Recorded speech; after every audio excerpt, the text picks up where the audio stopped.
Have you ever wondered how birds know exactly where to go when they migrate?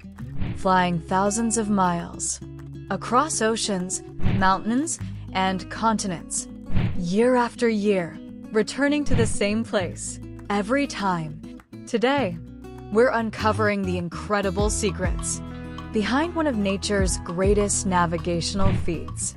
Every year, millions of birds take flight.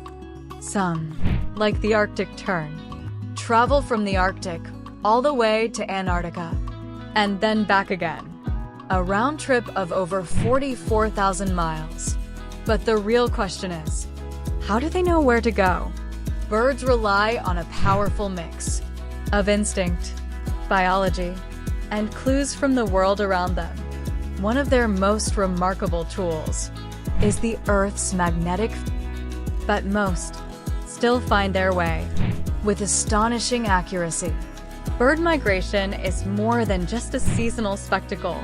It's a triumph of evolution, a masterpiece of nature, and a reminder of how deeply life is connected to the rhythms of our planet.